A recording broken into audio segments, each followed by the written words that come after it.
আসসালামু আলাইকুম হ্যালো বন্ধুরা, সবাই কেমন আছেন? তো আজকের ভিডিওতে আমি আপনাদেরকে দেখাবো কিভাবে আপনারা খুব সহজে আপনার মোবাইল ফোন থেকে বিকাশের মাধ্যমে আপনার বাসার বিদ্যুতের প্রিপেড মিটারে টাকা রিচার্জ করবেন। তো অনেক সিম্পল একটা বিষয়, যারা জানেন না শুধু তাদের জন্য আজকের ভিডিওটি। তো চলুন আপনাদেরকে দেখিয়ে দিই কিভাবে আপনারা খুব সহজেই আপনার মোবাইল ফোন থেকে বিকাশের মাধ্যমে আপনার বাসার বিদ্যুতের প্রিপেড মিটারে টাকা রিচার্জ করবেন। তো বন্ধুরা, এজন্য আপনাদেরকে প্রথমে যে কাজটি করতে হবে, আপনাদেরকে প্রথমেই আপনাদের ফোনে থাকা বিকাশ অ্যাপ্লিকেশনটি ওপেন করতে হবে। বিকাশ অ্যাপ্লিকেশনটি ওপেন করার পর এখানে আপনারা আপনাদের বিকাশের পিন নাম্বারটি দিয়ে বিকাশে লগ ইন করে নেবেন।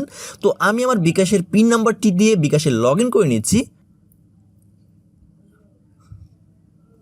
বিকাশে লগ ইন করার সাথে সাথে আপনাদের সামনে বিকাশের এই ইন্টারফেসটি চলে আসবে। তো এখানে দেখেন পে বিল নামে একটি অপশন রয়েছে। প্রথমে আমরা এই পে বিল অপশনটিতে ক্লিক করব। ক্লিক করার সাথে সাথে আমাদেরকে এখানে নিয়ে আসবে। তো এখানে দেখেন বিদ্যুৎ নামে একটি অপশন রয়েছে। তো আমরা যেহেতু আমাদের বাসার বিদ্যুতের প্রিপেড মিটারে টাকা রিচার্জ করব, সেক্ষেত্রে আমাদেরকে এখান থেকে বিদ্যুৎ অপশনটি সিলেক্ট করতে হবে। সিলেক্ট করার পর একটু নিচে আসলে এখানে আমরা অনেকগুলো কোম্পানির নাম দেখতে পাচ্ছি, অর্থাৎ আমাদের বিদ্যুতের মিটারটি কোন কোম্পানির মিটার সেটা এখান থেকে সিলেক্ট করতে হবে। তো আপনার মিটারটি কোন কোম্পানির মিটার এটা দেখার জন্য আপনারা আপনাদের মিটারের উপর একটু ভালোভাবে লক্ষ্য করলেই দেখতে পারবেন যে আপনার মিটারটি কোন কোম্পানির মিটার। তো আমার যে মিটারটি রয়েছে সেটা হচ্ছে পল্লী বিদ্যুতের প্রিপেড মিটার। তো এর জন্য আমি এখান থেকে পল্লী বিদ্যুৎ প্রিপেড এটা সিলেক্ট করলাম। সিলেক্ট করার সাথে সাথে আমাদেরকে এখানে নিয়ে আসবে। তো এখানে আমাদেরকে প্রথমেই আমাদের মিটার নাম্বারটি দিতে হবে। তো আমাদের মিটার নাম্বারটি অবশ্যই আমরা আমাদের মিটারের উপরে দেখতে পাবো, সেখান থেকে খুব ভালোভাবে দেখে আমরা এখানে মিটার নাম্বারটি বসিয়ে দিব। তো আমি আমার মিটার নাম্বারটি এখানে দিয়ে দিচ্ছি। মিটার নাম্বারটি দেওয়ার পর এখানে নিচে দেখেন আরও একটি ঘর রয়েছে। এই ঘরের মধ্যে আমরা আমাদের কন্ট্যাক্ট নাম্বারটি দিয়ে দিব, অর্থাৎ আমাদের ফোন নাম্বারটি দিয়ে দিব। যে ফোন নাম্বারটি এখন খোলা আছে ওই ফোন নাম্বারে কিন্তু একটি কোড যাবে, অর্থাৎ আপনাদের টোকেন নাম্বারটা যাবে। তো আমি আমার মোবাইল নাম্বারটি এখানে দিয়ে দিচ্ছি, আপনারা আপনাদের মোবাইল নাম্বারটি এখানে দিয়ে দিবেন। মিটার নাম্বার এবং মোবাইল নাম্বার দেওয়ার পর এখন আমরা যে কাজটি করব, নিচে দেখেন লেখা আছে পে বিল করতে এগিয়ে যান, এখানে ক্লিক করব। এখন আমরা দেখতে পাচ্ছি আমাদেরকে বলতেছি আমরা কত টাকা আমাদের মিটারে রিচার্জ করতে যাচ্ছি। তো আমি 500 টাকা রিচার্জ করব, তো এই জন্য আমি এখানে 500 লিখে দিচ্ছি। এখন আমরা যে কাজটি করব, এখানে যে অ্যারো চিহ্নটি রয়েছে এই অ্যারো চিহ্নতে ক্লিক করব।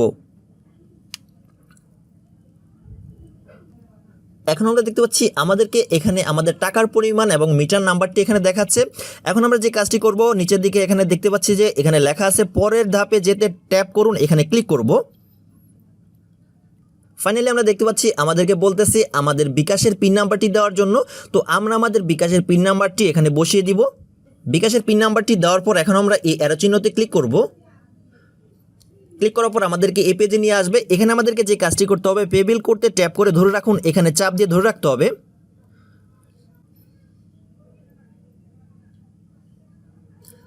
ফাইনালি আমরা দেখতে পাচ্ছি আমাদেরকে বলতেছে পে বিল সফল হয়েছে। আমরা যে আমাদের মিটারে টাকা দিয়েছি সেটা কিন্তু সাকসেসফুলি সফল হয়েছে। এখন আমাদেরকে যে কাজটি করতে হবে, নিচে দেখেন লেখা আছে পরবর্তী, এখানে ক্লিক করতে হবে। ক্লিক করার পর এখান থেকে আমরা যে কাজটি করব, রিসিট ডাউনলোড, এখানে ক্লিক করব।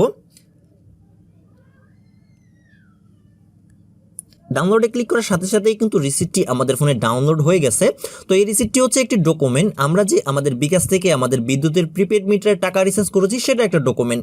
এটা অবশ্যই আমরা আমাদের ফোনে সেভ করে রেখে দিব। এবং আমাদের ফোনে কিন্তু একটি মেসেজ এসেছে, ওই মেসেজের মধ্যে একটি টোকেন নাম্বার রয়েছে, সেটাও আমি আপনাদেরকে দেখিয়ে দিচ্ছি। তো আপনারা এখানে দেখতে পাচ্ছেন যে একটি টোকেন নাম্বার রয়েছে। এই টোকেন নাম্বারটি আমাদের মিটারে তুলে ইন্টারফেস করলে কিন্তু আমাদের মিটারে টাকাটা রিচার্জ হয়ে যাবে।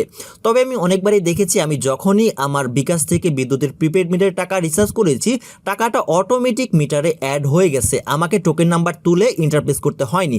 তবে আপনারা গিয়ে চেক করবেন যে আপনার মিটারের টাকাটা অ্যাড হয়েছে কিনা। যদি মিটারে টাকা অ্যাড না হয়, সেক্ষেত্রে আপনারা এই টোকেন নাম্বারটি তুলে আপনাদের মিটারে ইন্টারপ্লেস করবেন, তাহলেই কিন্তু আপনাদের মিটারের টাকাটা রিচার্জ হয়ে যাবে।